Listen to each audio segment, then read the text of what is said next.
Hello everyone. सो बच्चों, इस lecture में हम करेंगे जो हमने फेडरलिज्म किया था पार्ट 1, उसी को हम आगे कंटिन्यू करेंगे फेडरलिज्म क्लास 10th का पार्ट 2।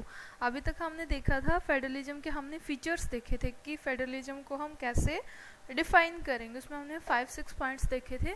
उसके बाद हमने उसको इंडिया के रिस्पेक्ट में लगा के देखा था कि क्या इंडिया एक फेडरल कंट्री है। तो हमने पाया कि हाँ, इंडिया एक फेडरल कंट्री है। इवन इंडिया में तो बहुत अच्छा पावर का जो है डिसेंट्रलाइजेशन पाया जाता है, पावर का डिवीजन पाया जाता है। हमने union list, state list, concurrent list देखा था, जिसमें गवर्नमेंट को अलग अलग पावर दी जाती है। जैसे हमने देखा कि यूनियन लिस्ट में सेंट्रल गवर्नमेंट के पास पावर होती है।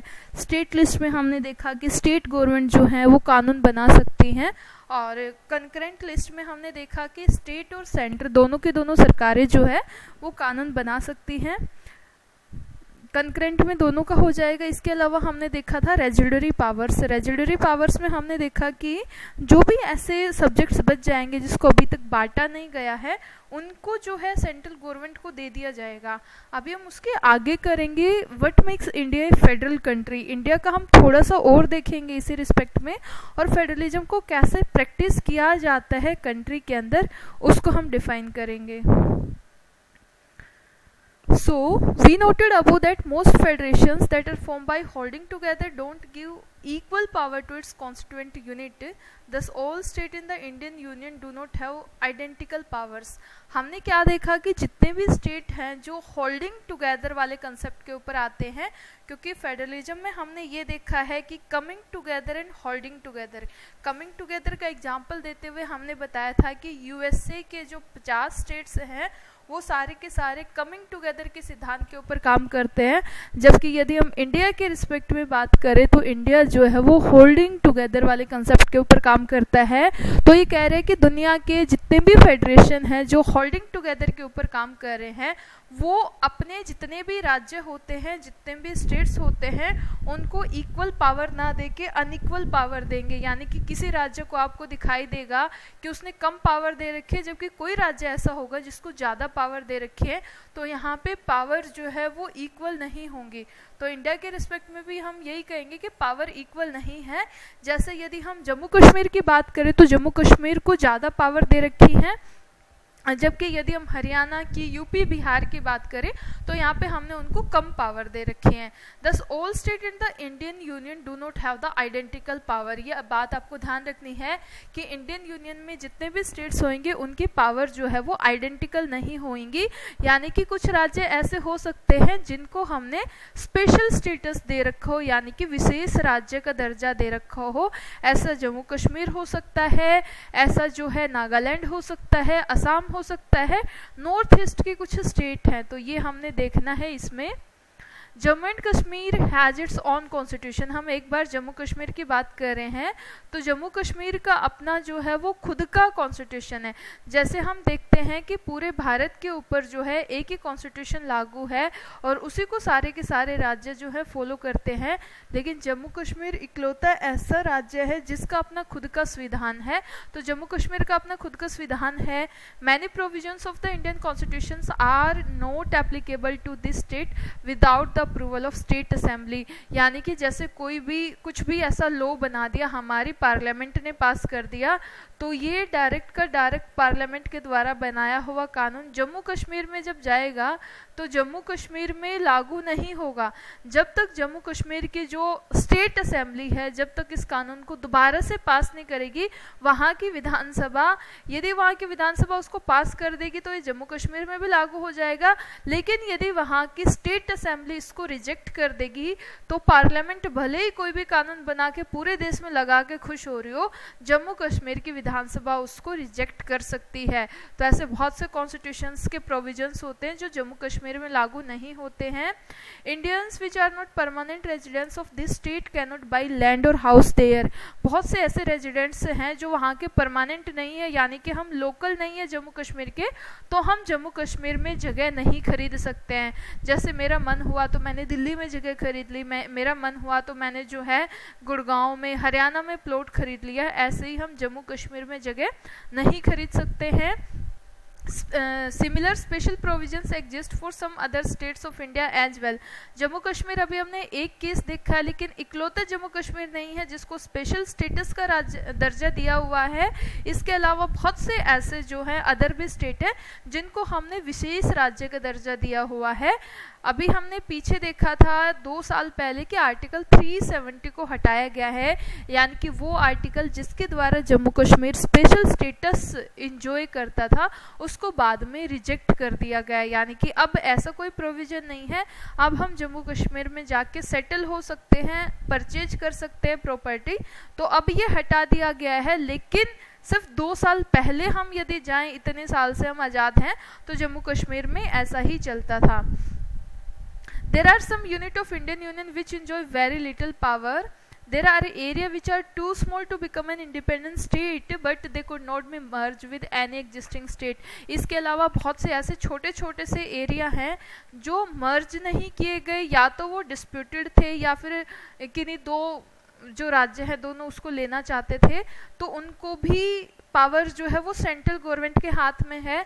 तो जैसे आप मैप में देखोगे, चंडीगढ़, लक्षद्वीप और दिल्ली, इनको यूनियन टेरिटरी बोला जाता है। दिल्ली में तो फिर भी सरकार है, केजरीवाल सरकार, लेकिन उनको कम पावर दे रखी है, कम सब्जेक्ट्स है उनके पास, बाकी राज्यों जितनी पावर नहीं होती है। लेकिन यदि हम चंडीगढ़ और लक्षद्वीप की बात करें तो ये डायरेक्ट सेंट्रल गवर्नमेंट के पास आएंगे। इनको हम बोलेंगे यूनियन टेरिटरीज, यानी कि केंद्र शासित प्रदेश। These do not have the powers of a state. ये एक राज्य वाली पावर नहीं रखती हैं। Central government has special power in running these area. In area को चलाने के लिए सेंट्रल गवर्नमेंट के पास जो है वो स्पेशल पावर्स होती हैं। So, sharing of power between the center and the state government is the basic structure of constitution. ये जो पावर शेयरिंग वाला कंसेप्ट है सेंटर और स्टेट के बीच में, यानी कि फेडरलिज्म वाला जो कंसेप्ट है, ये हमारे संविधान का बेसिक स्ट्रक्चर है। और बेसिक स्ट्रक्चर में इतनी आसानी से बदलाव नहीं किया जा सकता है। So it is not easy to make changes to this power sharing arrangement. तो बहुत आसानी से हम इसको चेंज नहीं कर सकते हैं, और अकेली पार्लियामेंट इसको चेंज नहीं कर सकती है, उसको राज्यों से भी परमिशन लेना पड़ेगा। Any change to it has to be first passed by both the house with at least 2/3 majority. तो कभी भी हमने बेसिक स्ट्रक्चर में कोई चेंज करना पड़ेगा तो इसके लिए हमें स्पेशल मेजोरिटी से बिल पास करना पड़ेगा। आमतौर पे हम देखते हैं कि जनरल मेजोरिटी होती है, 1/3 से हम बिल को पास कर देते हैं। लेकिन जब कोई ऐसा होगा जिसमें हम बेसिक स्ट्रक्चर को डिफाइन कर रहे हैं, उसके लिए हमें क्या करना पड़ेगा, स्पेशल मेजोरिटी यानी कि 2/3 मेजोरिटी के साथ बिल को पास करना पड़ेगा। इसके साथ साथ वो राज्यों से भी पास होगा। This has to be ratified by the state legislatures of at least half of the state, यानी कि लोकसभा राज्यसभा से पास होने के बाद ऐसे बिल को राज्यों के पास भेजा जाएगा। जैसे हमने जीएसटी के केस में देखा था, जीएसटी में क्या किया गया था कि 16 राज्यों ने उसको पास किया था, फिर प्रेसिडेंट के पास जाता है। तो एटलीस्ट 28 स्टेट है, तो 28 का हाफ करोगे तो आप 14 और +1 कर दोगे, कम से कम 15 राज्यों से ये पास होना चाहिए। फाइनल जो डिसीजन होता है ये सुप्रीम कोर्ट के हाथ में होता है। हाई कोर्ट और सुप्रीम कोर्ट इस चीज को डिफाइन करेंगे।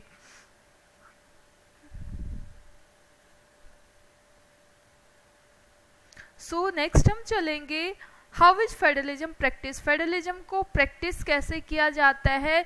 जब हम इसको प्रैक्टिकल लाइफ में इम्प्लीमेंट करने की बात करेंगे तो ये कैसे इम्प्लीमेंट होगा।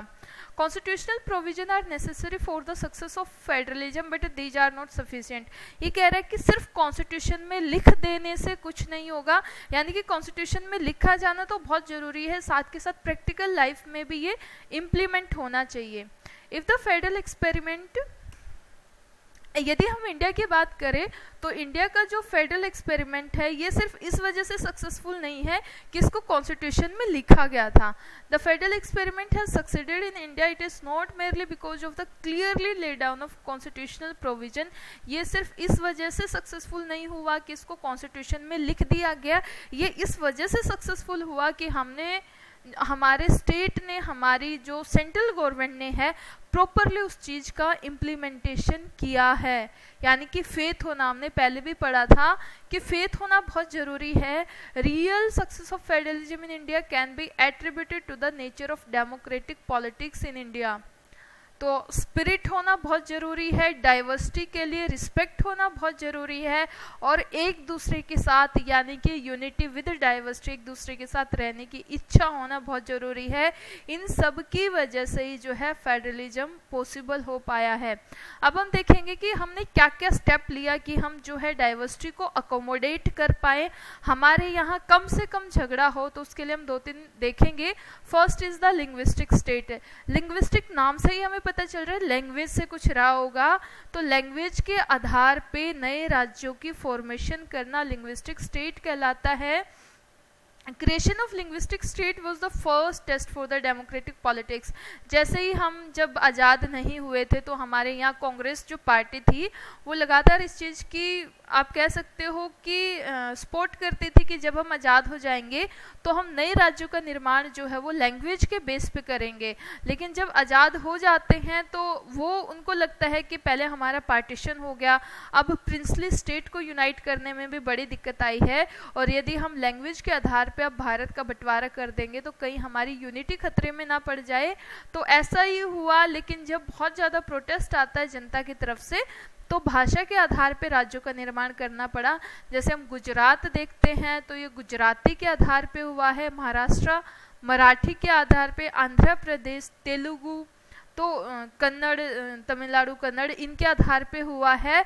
हरियाणा पंजाब की बात करें तो पंजाबी और हिंदी के बेसिस के ऊपर जो है इनका कैटेगराइजेशन किया गया है। तो एक मैप हमें दिखा रखा है 1947 का नीचे वाला, और इधर वाला मैप जो है वो प्रेजेंट टाइम का है। तो दोनों में हम बहुत चेंज देख पा रहे हैं। ये किस वजह से हुआ है? लिंग्विस्टिक स्टेट यानी कि लैंग्वेज के आधार पर राज्यों का निर्माण करना। इसमें हम देख रहे हैं कि ऊपर जम्मू कश्मीर वाला उर्दू है, फिर पंजाब पंजाबी है, हिंदी है, गुजराती है, मराठी है, कन्नड़ है, मलयालम है, तमिल है, तेलुगु है, उड़ीसा उड़िया के लिए है, बंगाल बंगाली के लिए है, मिजोरम मिजो के लिए है, मणिपुर मणिपुरी के लिए है, असम असामीज के लिए है, नागालैंड इंग्लिश के लिए है। तो ये पहला टेस्ट था, ये पहला टेस्ट सक्सेसफुल हुआ है हमारा, और यदि ये अनसक्सेसफुल रहता तो हमारी यूनिटी जो है वो खतरे में पड़ जाती। तो मैप में काफ़ी चेंजेज आए हैं, दोनों मैप में देखेंगे तो हम काफ़ी चेंजेज आए हैं। Many old state have Venice and many new state have created. पुराने राज्य जैसे हम देखें पहले राजपूताना होता था, उसकी जगह राजस्थान बना हुआ है। पहले बॉम्बे प्रेसिडेंसी में उधर दिखाई दे रही है, और इधर हम देख रहे हैं तो हमारा महाराष्ट्र और गुजरात दिखाई दे रहा है। उधर वाले मैप में हम मैसूर देखें तो यहाँ हमें कर्नाटका दिखाई देगा, वहाँ पे मद्रास था, यहाँ पे तमिलनाडु और आंध्र प्रदेश है। तो पुराने कई राज्यों को चेंज करके आज के टाइम पे नए राज्य बनाए जाते हैं। This was done to ensure that people who spoke the same language live in the same state. ऐसा इसलिए कहा गया कि जो लोग एक जैसी भाषा बोलते हैं वो एक ही राज्य में रहें।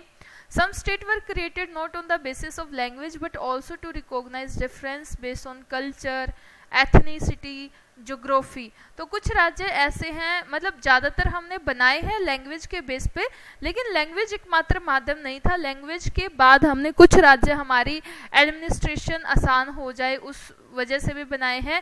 कुछ राज्य ऐसे थे जिनका अपना एक कल्चर था, एक यूनिक कल्चर था, वो उसको सहेज के सजो के रखना चाहते थे, तो उसके लिए भी हमने बनाए हैं। इसमें आपका हो जाएगा नागालैंड, उत्तराखंड और Jharkhand. When the demand for the formation of state on the basis of language was raised, many national leaders were fear that it would lead to the disintegration of the country. जब ये डिमांड आई थी कि language के आधार पे हमारे नए राज्यों का निर्माण करो, तो बहुत से पॉलिटिकल लीडर्स को ये लगा था कि इससे हमारी कंट्री जो है वो डिसइंटीग्रेट हो जाएगी, यानी कि हमारी कंट्री के टुकड़े टुकड़े हो जाएंगे। लेकिन ऐसा कुछ नहीं हुआ। सेंट्रल गवर्नमेंट स्टार्टिंग में इसी चीज़ की वजह से डर रही थी, लेकिन जब उन्होंने इसको इम्प्लीमेंट किया तो यूनिटी कम होने की बजाय इंडिया और भी ज़्यादा यूनाइटेड हो गया, और इससे हमारा एडमिनिस्ट्रेशन और ज़्यादा आसान हो गया। यानी कि लैंग्वेज के आधार पे राज्य बनाने से हमारी कंट्री जो है, हमारी डेमोक्रेसी और भी ज़्यादा स्ट्रॉन्ग हो जाती है, इंडिया और भी ज़्यादा लोकतांत्रिक तरीके से काम कर पाता है। नेक्स्ट हम कहेंगे, अभी तक हमने देखा है कि लिंग्विस्टिक स्टेट है, तो एक और चैलेंज आया था जिसको हम कहेंगे लैंग्वेज पॉलिसी। कौन सी लैंग्वेज हम पूरे भारत के ऊपर जो है वो अप्लाई करेंगे। जैसे हमने जब श्रीलंका वाला केस देखा था तो श्रीलंका में हमने क्या पाया कि श्रीलंका में पूरे राज्य की लैंग्वेज को सिनलाज लैंग्वेज में बना दिया गया था। तो ऐसे ही यदि हम श्रीलंका वाला ही कंसेप्ट ले लेते इंडिया में भी, तो इंडिया में भी तो इतनी भाषाओं को बोलने वाले लोग रहते, तो इंडिया के तो पता नहीं कितने टुकड़े हो जाते, लोग नाराज हो जाते, सिविल वॉर हो जाता। तो सेकंड कंसेप्ट हम देख रहे हैं लैंग्वेज पॉलिसी, यानी कि हमारे यहाँ पे भी दिक्कत रहती है, हिंदी को थोड़ा सा ज़्यादा दर्जा दिया जाता है, हिंदी दिवस हम मनाते हैं, तो साउथ के जो स्टेट है वहाँ से डिमांड आती रहती है कि सिर्फ हिंदी ही क्यों, और भी बहुत सारी लैंग्वेज हैं। तो सेकंड टेस्ट हमारे इंडियन फेडरेशन का था लैंग्वेज पॉलिसी। वैसे तो हमारे कॉन्स्टिट्यूशन ने किसी भी लैंग्वेज को नेशनल लैंग्वेज का दर्जा नहीं दिया है, लेकिन फिर भी ऑफिशियल लैंग्वेज के तौर पे हमने हिंदी को मान्यता दे रखी है। लेकिन हिंदी को बोलने वाले सिर्फ 40% ही लोग हैं, तो बाकी लैंग्वेज को भी प्रोटेक्ट करना जरूरी हो जाता है हमारे लिए। यानी कि सिर्फ हिंदी नहीं है, हिंदी के अलावा 21 और लैंग्वेज है, जैसे असामीज हो गया, बंगाली हो गया, गुजराती हो गया, कन्नड़ है, कश्मीरी है, ओडिया है, पंजाबी है, संस्कृत है, तेलुगु है, उर्दू है, मराठी है, मणिपुरी, नेपाली, यानी कि हिंदी के अलावा 21 लैंग्वेज और हैं। तो आप किसी भी एक लैंग्वेज को ऑफिशियल लैंग्वेज का दर्जा नहीं दे सकते हो। तो जब भी अब हम देखें कि सेंट्रल गवर्नमेंट कोई भी एग्जाम जो कंडक्ट कराती है तो बच्चों से पूछा जाता है कि आप किस लैंग्वेज में एग्जाम देना पसंद करोगे, तो हिंदी इंग्लिश के अलावा और भी 10-12 लैंग्वेज ऐसी होती है जिसमें उनको चांस दिया जाता है कि आप इस लैंग्वेज में अटेम्प्ट कर सकते हो। Most of the government work take place in the official language of the concern state. सरकार का ज़्यादातर काम जो है वो ऑफिशियल लैंग्वेज में होता है। जैसे हमने श्रीलंका का देखा था कि श्रीलंका में जो है सिनलाज ने अपनी जो लैंग्वेज थी वो उन्होंने इम्पोज कर दी थी, लेकिन इंडिया ने ऐसा नहीं किया। According to the Constitution, the use of English for official purpose was to stop in 1965. English का यूज जो है वो हम रोक देते हैं 1965 में ऑफिशियल पर्पज के लिए। सो जो नॉन हिंदी स्टेट थे, मेनली साउथ वाले, जिसमें आंध्र प्रदेश है, कर्नाटका है, तमिलनाडु है, केरला है, वहाँ से डिमांड आनी शुरू हो जाती है। वो डिमांड करते हैं कि आपने इंग्लिश का यूज क्यों रोका है, इंग्लिश को आप क्यों नहीं यूज कर रहे हो, आप हिंदी हिंदी किए जा रहे हो। और तमिलनाडु में तो हम इधर वाली पिक्चर से देख पा रहे हैं कि ये वाला मोमेंट आपको और भी ज़्यादा वायलेंट होना शुरू हो जाता है। सो सेंट्रल गवर्नमेंट ने रिस्पॉन्ड किया, उन्होंने इंग्लिश को हिंदी के साथ जो है ऑफिशियल पर्पज के लिए यूज करना शुरू कर दिया। इसलिए आज के हम जितने भी कामकाज देखेंगे किसी भी ऑफिस में, या तो इंग्लिश में हो रहे होंगे या फिर कभी हिंदी में हो रहे होंगे, दोनों लैंग्वेज में ये चलता रहता है। So many critics thinks that this solution favour the English speaking elite. ये आपस में चलता ही रहता है। कईयों को लगता है कि उन्होंने जो है वो इंग्लिश स्पीकिंग लोगों को जो है वो करने के लिए यूज किया है इसको। Promotion of Hindi continue to be the official policy of government of India.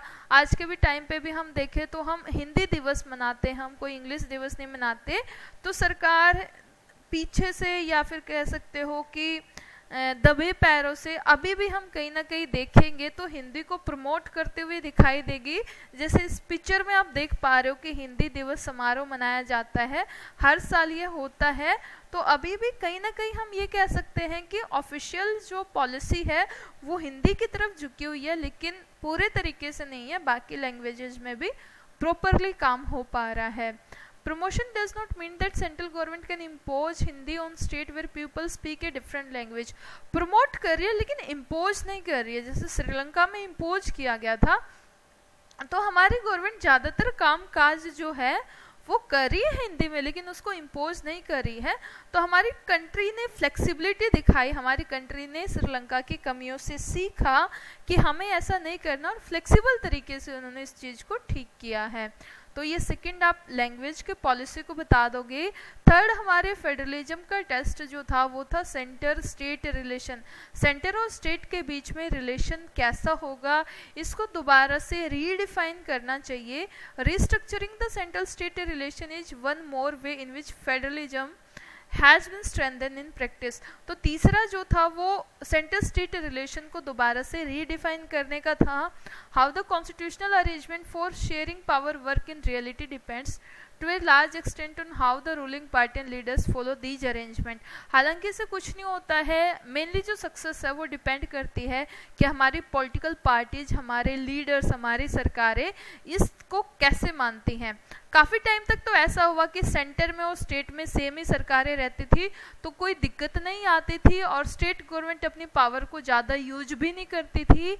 लेकिन जब राज्य में और केंद्र में सरकारें अलग अलग होनी शुरू होगी तब ये प्रॉब्लम आनी शुरू होगी कि अब सेंट्रल गवर्नमेंट जो है स्टेट गवर्नमेंट को दबा के नहीं रख सकती है, अंडरमाइन नहीं कर सकती है। सो इसमें यही बताया है, when the ruling party at the state level was different, the parties that ruled at the centre tried to undermine the power of the state.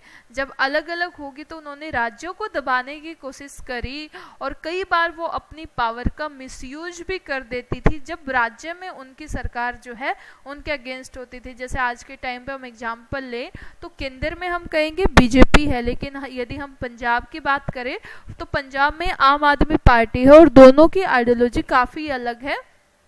तो उस टाइम पे ऐसी दिक्कत आनी शुरू होगी। ये पीरियड ज़्यादातर देखा जाता है 1990 के बाद, जब राज्यों में जो है वो कई सारी रीजनल पॉलिटिकल पार्टीज जो है वो निकल के आई हैं और वो दौर था कोलिशन गवर्नमेंट का। कोलिशन गवर्नमेंट का मतलब ये होता है जब कोई भी सरकार को किसी एक पार्टी को प्रॉपर मेजॉरिटी नहीं मिल रही होती है और वो दो या दो से ज़्यादा पार्टीज को एक साथ लाके सरकार बनाती है तो उसको हम कहेंगे गठबंधन वाली सरकार या फिर मिली जुली सरकार है। तो बहुत से पॉलिटिकल पार्टीज जो हैं वो रीजनल लेवल पे हमें दिखाई देती हैं, जैसे ये एनिमेशन से आपको दिखाया गया है। बहुत से पॉलिटिकल पार्टी जैसी आती हैं जो सेंटर के साथ जुड़ जाती हैं, जो गठबंधन का काम करती हैं। और ये दौर था हमारा 1990 के बाद, क्योंकि कोई सिंगल पार्टी लोकसभा में आती नहीं थी और कई सारी पार्टी मिलके एक अलायंस बनाती थी, एक गठबंधन वाली सरकार बनाती थी। This led to new culture of power sharing and respect for the autonomy of state government. इससे पावर शेयरिंग का अलग कंसेप्ट शुरू हो जाता है और स्टेट गवर्नमेंट को जो है वो आर्बिट्रेरी पावर्स की जगह अब थोड़ा कंट्रोल्ड पावर मिलती हैं। This trend was supported by major judgement of the supreme court. अब सुप्रीम कोर्ट ने भी कुछ जजमेंट दी जिसमें ये कहा कि it is difficult for the central government to dismiss the state government in an arbitrary manner. Supreme court ने ये साफ कर दिया कि केंद्र सरकार जब चाहे तब राज्य सरकारों को नहीं हटा सकती है। आर्बिट्रेरी मैनर का मतलब होता है बिना किसी कारण से नहीं हटा सकती है। तो फेडरल गवर्नमेंट में अब जो है ये चीज़ मुश्किल होगी कि आप कभी भी सरकार को हटा दे रहे हो। तो ये हमने देखा सेंटर स्टेट रिलेशंस। अब हम आगे चलेंगे, इंडिया की हम बात करेंगे, इंडिया में कैसे डिसेंट्रलाइजेशन हुआ है। यानी कि अभी तक तो हमने सेंटर और स्टेट दो ही सरकारों की बात करी, लेकिन अब हम देखेंगे एक तीसरी सरकार भी आती है जिसको हम लोकल गवर्नमेंट कहते हैं। We noted above the federal government have 2 or more tiers of government. We have so far discussed the 2 tiers of government in our country, but a vast country like India cannot be run only through these 2 tiers। तो अभी तक हमने दो ही सरकारों की बात करी, या तो यूनियन या फिर स्टेट। लेकिन इतना बड़ा राज्य है, इतना बड़ा कंट्री है इंडिया, उसमें सिर्फ 2 टाइप की सरकारों से कैसे काम चल जाएगा। तो कुछ रीजंस देखेंगे कि हमें लोकल गवर्नमेंट की जरूरत क्यों पड़ी। First, state in India are as large as independent countries of Europe. कुछ इंडिया के स्टेट ऐसे हैं जो यूरोप की पूरी कंट्री बन जाए। जैसे इसमें दिखाया है कि इंडिया का एक राज्य पूरे यूरोप की एक कंट्री के बराबर है।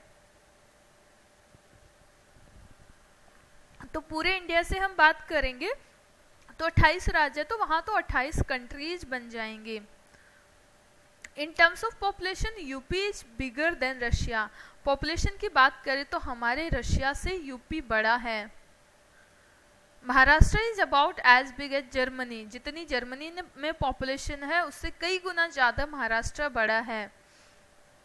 Many of these state are internally very diverse. और हमारे कुछ राज्य ऐसे हैं जिनमें बहुत ज़्यादा डाइवर्सिटी पाई जाती है। तो सिर्फ राज्य सरकार से काम नहीं चलेगा, सिर्फ केंद्र सरकार से काम नहीं चलेगा, हमें गांव के लेवल पे एक तीसरी सरकार की भी जरूरत पड़ती है। There is thus it need for power sharing within these state. तो यहाँ एक जरूरत थी पावर शेयरिंग की कि इन राज्यों में भी पावर शेयरिंग हो पाए। So power sharing in India needs another tier of government below the state government. तो अभी तक हम सेंटर पे हैं, स्टेट पे हैं, अब हमें एक तीसरी सरकार की भी जरूरत पड़ती है जिसको हम कहेंगे लोकल गवर्नमेंट है। So the rational for decentralisation of power resulted a third tier of government called the local government. यानी कि गांव में हम पंचायत कह सकते हैं, शहरों में हम जो है वो म्युनिसिपल कॉरपोरेशन यानी कि नगर पालिका कह सकते हैं। और इसका रीजन यही था, हमने देखा कि हमारे राज्य बहुत बड़े हैं, डाइवर्स हैं, तो एक तीसरे ऊपर सेंट्रल हो जाएगा, नीचे स्टेट हो जाएगा और सबसे नीचे लोकल गवर्नमेंट हो जाएगा। ये डिसेंट्रलाइजेशन के लिए था कि हमारे बच्चे बच्चे को डेमोक्रेसी के बारे में पता चल पाए। तो ये हम क्या कहेंगे कि डिसेंट्रलाइजेशन क्या है, जब सेंटर और स्टेट के हाथों से पावर जो है वो लोकल गवर्नमेंट को दे दी जाती है। When power is taken away from central and state government and given to the local government, it is called the decentralization। Animation से भी आपको दिखाया है कि जब सेंट्रल और स्टेट गवर्नमेंट से पावर लेके लोकल गवर्नमेंट को दे दी जाती है तो इसको हम डिसेंट्रलाइजेशन कहते हैं। The basic idea behind decentralization is that there are a large number of problem and issue which are best settled at the local level। यानी कि इसके पीछे का रीजन सिर्फ यही था कि ऐसे बहुत से मुद्दे हैं जिनको राज्य सरकारें नहीं सोल्व कर सकती हैं। कि कोई गांव का बच्चा है, उसको पता नहीं है डेमोक्रेसी क्या है, या फिर उसको कोई दिक्कत है तो वो कहाँ पे अपने एरिया के एमएलए या एमपी को ढूंढता हुआ जाएगा। वो तो अपने गाँव में सरपंच को पहचानता है, वहीं से सारे काम करा लेगा। तो कुछ दिक्कत ऐसी हैं जिनको लोकल लेवल पे ही सोल्व कर दिया जाए तो ज़्यादा अच्छा होगा, क्योंकि गांव की समस्या को वहाँ के लोग ज़्यादा अच्छे से जानते हैं, ना कि शहरों में रहने वाले लोग या फिर एमपी या MLA. So they have the better ideas for way to spend money and how to manage things more efficiently। जो कोई भी एमएलए जो है उनका गांव में आना जाना बहुत कम रहता है, कभी रैली के लिए निकल गए हैं तो उनको क्या पता कि गांव में क्या दिक्कत है, पैसे को कैसे मैनेज करना है। गांव में रहने वाला आदमी बता सकता है कि हमारे यहाँ जो है पानी की टंकी नहीं है, हमारे यहाँ रोड खराब है, हमारे यहाँ स्कूल्स में बच्चों के लिए वॉशरूम नहीं है, बेंच नहीं है। तो गांव के लोगों को ज़्यादा अच्छे से पता है कि उनको किस चीज़ की ज़रूरत है, पैसा कहाँ पे लगाना है और उसका प्रॉपर यूटिलाइजेशन हो सकता है। So besides at the local level it is impossible for the people to directly participate in decision making. और इतने ज़्यादा पॉपुलेशन है वो डायरेक्टली पार्टिसिपेट नहीं कर पाएगी, गांव में ही पंचायत होगी तो वो वहाँ पे जा सकते हैं। So local government is the best to realise one important principle of democracy, namely local self government. तो लोगों के पार्टिसिपेशन को बढ़ाने के लिए, डेमोक्रेटिक पार्टिसिपेशन करने के लिए एक तीसरे लेवल पे भी सरकारों की स्थापना करी जाती है जिसको हम कहते हैं लोकल गवर्नमेंट। तो ये डिसेंट्रलाइजेशन के लिए था और ये हमारे कॉन्स्टिट्यूशन में था। और गांधी जी भी चाहते थे कि बच्चा बच्चा डेमोक्रेसी को समझ पाए, इसलिए लोकल लेवल पे और शहरों में जो है अलग अलग टाइप की जो है पावर को डिसेंट्रलाइज किया जाता है और एक नया लेवल सेटअप किया जाता है। तो गांव में हम देखेंगे panchayat in villages and municipalities in urban area were set up in all the state. गांव में पंचायतें स्टेब्लिश करी जाती हैं और अर्बन एरिया में म्युनिसिपल कॉरपोरेशन स्टेब्लिश करी जाते हैं। जैसे आप गांव में देख सकते हो ये पंचायत हो रही है और यहाँ पे आप देख रहे हो कि मुंबई की महानगर पालिका म्युनिसिपल कॉरपोरेशन आप यहाँ पे देख पाओगे। But these were directly under the control of state government. और पंचायतें किसके कंट्रोल में आएंगे, हम कहेंगे डायरेक्टली राज्य सरकार के हाथ में आती हैं, स्टेट गवर्नमेंट के द्वारा कंट्रोल करी जाती हैं।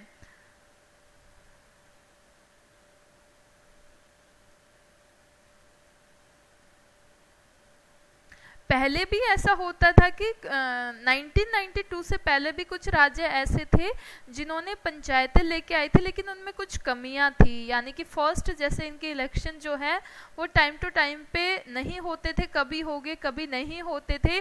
कई बार उनको जो है रिसोर्स नहीं मिलता था, यानी कि प्रॉपर डिसेंट्रलाइजेशन नहीं हुआ था। सो 1992 में फाइनली एक स्टेप लिया जाता है, कॉन्स्टिट्यूशन को चेंज किया जाता है और जो तीसरा टीयर था उसको और ज़्यादा स्ट्रॉन्ग किया जाता है। जो भी कमियां थी उनको दूर किया गया और हमारी पंचायतों को और भी ज़्यादा स्ट्रॉन्ग किया गया। It is constitutionally mandatory to hold regular election. जैसे ही कॉन्स्टिट्यूशन में चेंज कर दिया गया, अब इलेक्शन को टाइम से कंडक्ट कराना जो है वो मैंडेटरी हो गया। सीट्स को रिजर्व किया गया महिलाओं के लिए, शेड्यूल कास्ट के लिए, शेड्यूल ट्राइब के लिए, और जो बाकी अदर बैकवर्ड क्लास है, ओबीसी है, उनके लिए सीट्स को भी रिजर्व किया जाता है। तो seats were reserve for the schedule caste, schedule tribe and the other backward classes.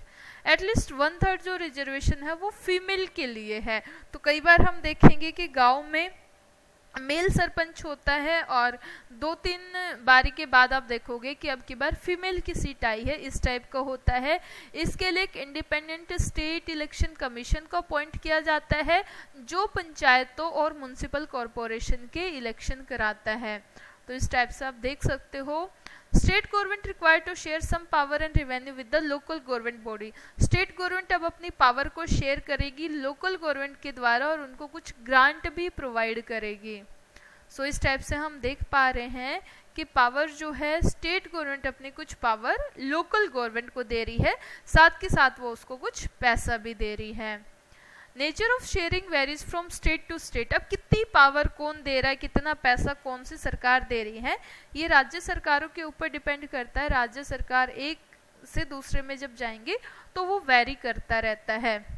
Rural local government is popularly known by the name Panchayati Raj. तो इसको लोकल गवर्नमेंट को हम क्या कह सकते हैं, इसको हम पंचायती राज भी कह सकते हैं। हर एक विलेज में या फिर कुछ 2-3 विलेज को एक साथ मिला देंगे तो इन सब की एक पंचायत होती है जिसको ग्राम पंचायत बोला जाता है, और वहाँ पे वार्ड मेंबर जो होते हैं और उनके ऊपर जो एक हेड होता है उसको हम कहेंगे सरपंच। तो इनके लिए इलेक्शन होता है। ये डायरेक्टली गांव के ही लोगों के द्वारा चुने जाते हैं। एक गांव में 18 साल से ऊपर जितने भी लोग हैं वो सारे के सारे अपने वार्ड मेंबर को चुनेंगे और फिर सरपंच के लिए भी चुनाव होगा। It is the decision making body for the entire village. जो हम ये कहेंगे कि पूरे गांव के लिए डिसीजन लिया जाता है ग्राम पंचायत के द्वारा। Panchayat works under the overall supervision of the gram sabha. Panchayat जो है वो ग्राम सभा के सुपरविजन में काम करते हैं, पूरे गांव के लोगों के लिए रिस्पॉन्सिबल होती है।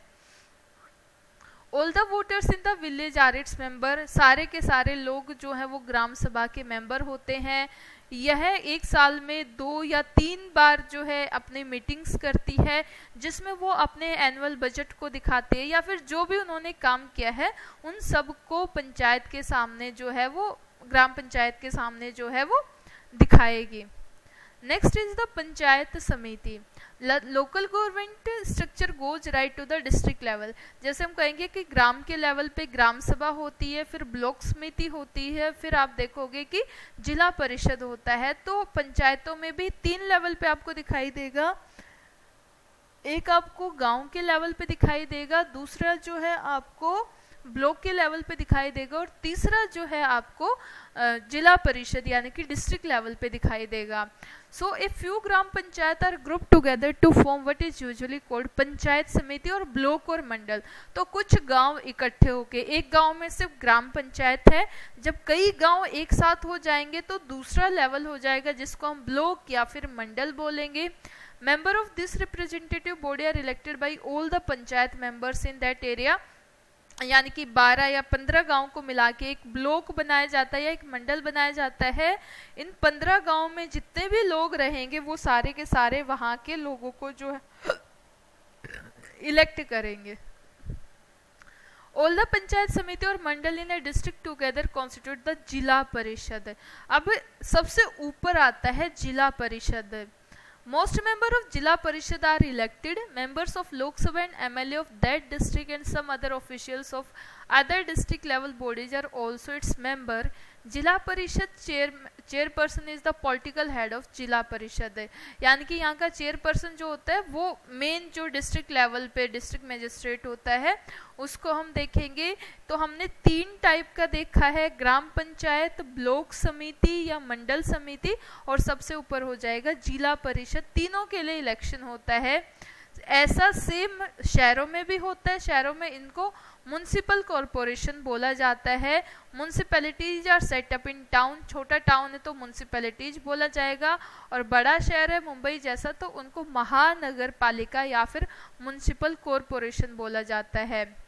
Both municipalities and municipal corporation are controlled by elected bodies constituting of people representative.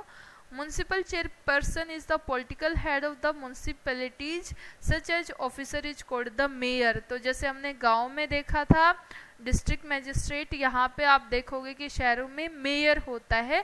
जैसे अभी दिल्ली में हुए थे म्युनिसिपल कॉरपोरेशन के इलेक्शन तो मेयर को बनाया गया था।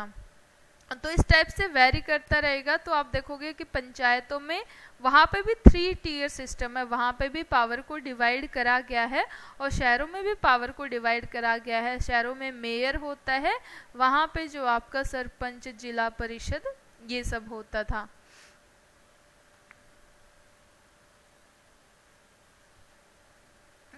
अब हम इसमें देखेंगे कि क्या क्या वो आए हैं, क्या ये आसान है।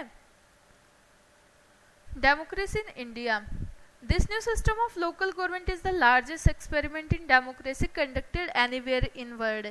ये जो था इंडिया में डेमोक्रेसी को लाना, ये डेमोक्रेसी का सबसे बड़ा टेस्ट था, क्योंकि इंडिया जैसी कंट्री में लोकतंत्र को स्थापित करना एक टाइप का चैलेंज था, एक टाइप का एग्जाम था।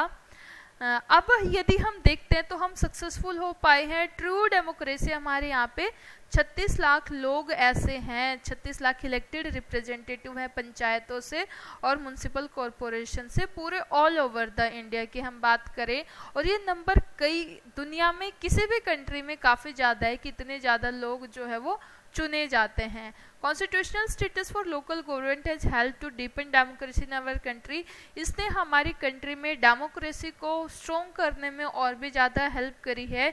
यानी कि अब इंडिया जो है वो बच्चे बच्चे को लोकतंत्र का पता है। जब भी उसको गांव में कोई दिक्कत आती है वो सरपंच के पास चला जाता है, क्योंकि उसको पता है कि सरपंच को हमने चुना है। It has also increase women representation and voice in our democracy. इसने महिलाओं का रिप्रेजेंटेशन बढ़ाने में भी हेल्प करी है। At the same time there are many difficulties, और यहाँ पे कई डिफ़िकल्टी भी आई हैं। While election are held regularly and enthusiastically, gram sabha are not held regularly. Election तो किए जाते हैं लेकिन मीटिंग्स बहुत कम होती हैं, ऐसी दिक्कत भी आई है। Most state government have not transfer significant power to local government. बहुत से राज्य ऐसे हैं जिन्होंने पंचायतों को पावर ही नहीं दी है। Nor they have given adequate resources, कुछ ने उनको जो है वो प्रॉपरली पैसा नहीं दिया है। सो अभी भी यदि हम ट्रू डेमोक्रेसी की बात करें तो ट्रू डेमोक्रेसी से हम बहुत दूर हैं, लेकिन स्टिल ये हम कह सकते हैं कि इतनी डेमोक्रेसी भी हम ले आए तो वो भी काफ़ी प्राउड वाली बात है। हम इसमें भी हम ये कह सकते हैं कि आने वाले टाइम में हम अपने डेमोक्रेसी में जो भी इम्प्रूवमेंट हमें चाहिएंगे वो इम्प्रूवमेंट हम करेंगे, लेकिन यहाँ तक पहुँच पाना भी काफ़ी गर्व की बात है। तो ये था हमारा चैप्टर फेडरलिज्म, फर्स्ट और सेकंड 2 पार्ट्स में हमने इसको कंप्लीट किया है। आई होप आपको समझ आया होगा। यदि आपने लेक्चर को देखा है तो जो भी आपकी क्यूरीज रही होंगी आप उसको कमेंट बॉक्स में डाल देना। I will reply in next class, या फिर डाउट सेशन रख लेंगे। सो देखने के लिए थैंक यू वेरी मच। अपना फीडबैक आप ज़रूर दे के जाइएगा। So thank you very much.